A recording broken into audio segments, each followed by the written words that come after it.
ملک روم کا بادشاہ۔ ملک روم کے بادشاہ سلمان کے دور حکومت میں اس کی سلطنت میں ہر طرف امن، ایمان اور خوشحالی تھی۔ لوگ اس کی عقل مندی اور انصاف کی مثال دیتے تھے، لیکن بادشاہ کی ایک پریشانی تھی کہ اس کے بعد اس کا وارث کون ہوگا۔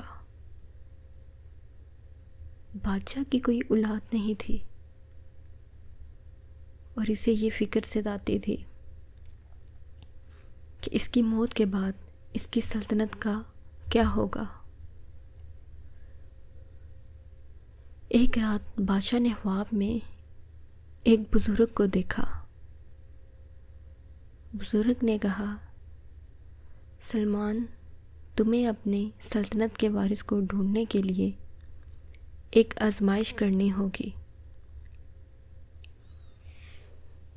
اس آزمائش کے ذریعے تم ایک قابل اور حقدار وارث کو چن سکتے ہو۔ یہ سن کر بادشاہ نے فیصلہ کیا کہ وہ ایک آزمائش کا اہتمام کرے گا۔ بادشاہ نے اپنے دربار میں اعلان کیا کہ وہ ایک آزمائش کرے گا جس میں تمام نوجوانوں کو حصہ لینے کی دعوت دی گئی۔ اس آزمائش کے ذریعے بادشاہ اپنے وارث کا انتخاب کرے گا۔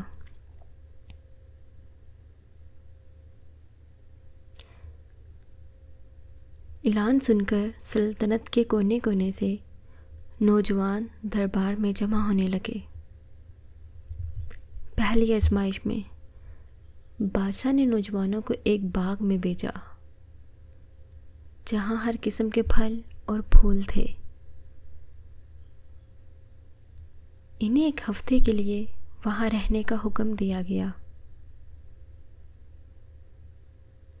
اور شرط یہ تھی کہ وہ کسی بھی چیز کو نقصان نہ پہنچائیں۔ ایک ہفتے کے بعد جب بادشاہ نے باغ کا دورہ کیا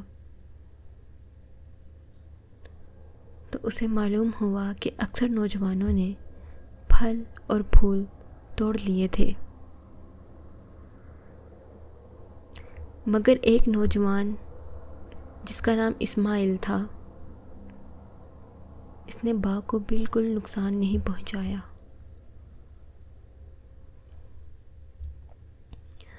دوسری آزمائش میں بادشاہ نے نوجوانوں کو ایک مشکل کام سونپا۔ انہیں ایک ندی کے پار پل تعمیر کرنا تھا۔ یہ پل بہت ضروری تھا کیونکہ ندی کی دوسری طرف ایک گاؤں تھا جسے بہت زیادہ مدد کی ضرورت تھی۔ اسماعیل نے بڑی محنت سے کام کیا اور پل مکمل کیا، جبکہ دوسرے نوجوان ناکام رہے۔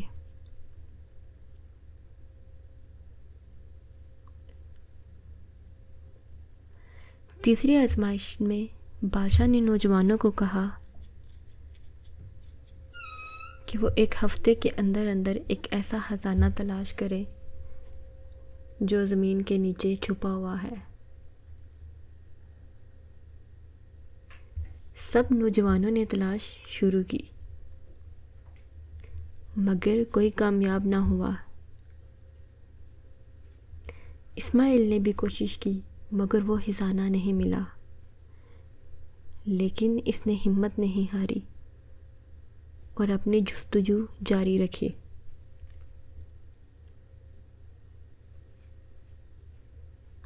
جب کوئی نوجوان خزانہ تلاش نہ کر سکا، بادشاہ نے اسماعیل کو بلا کر کہا،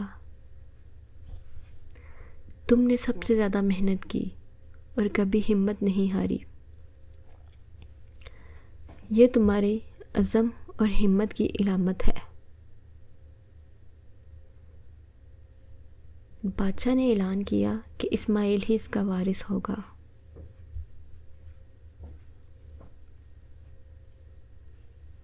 اسماعیل کو وارث بنانے کے بعد بادشاہ نے اسے سلطنت کے مختلف امور سونپے تاکہ وہ حکمرانی کے فن سے واقف ہو سکے۔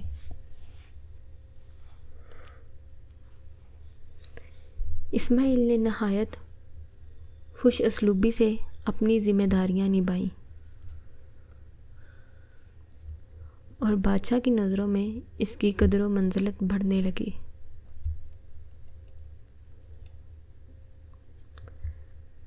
چند سال بعد بادشاہ سلمان بیمار ہو گیا اور اس کی صحت تیزی سے بگڑنے لگی۔ اس نے اسماعیل کو بلا کر کہا، اب وقت آ گیا ہے کہ تم سلطنت کی بھاگ دوڑ سنبھالو۔ میں مطمئن ہوں کہ تم میری جگہ پر ایک بہترین بادشاہ ثابت ہوگے۔ اور پھر بادشاہ کا انتقال ہو گیا۔ اسماعیل نے بادشاہ سلمان کی جگہ لے کر سلطنت کا انتظام سنبھالا۔ اس نے عدل و انصاف اور عقل مندی کے ساتھ حکمرانی کی اور اپنی سلطنت کو مزید خوشحال بنایا۔ لوگوں نے اسماعیل کی حکمرانی کی تعریف کی اور اسے ایک عظیم بادشاہ کے طور پر یاد رکھا۔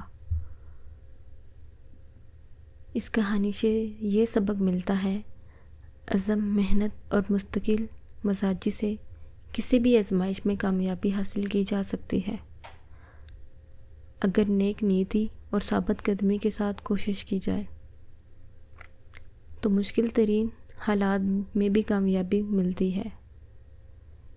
اسماعیل کی کہانی ہمیں سکھاتی ہے کہ حقیقی وارث وہی ہوتا ہے جو مشکلات کا سامنا کرتے ہوئے اپنی قابلیت کو ثابت کرے اور کبھی ہمت نہ ہارے۔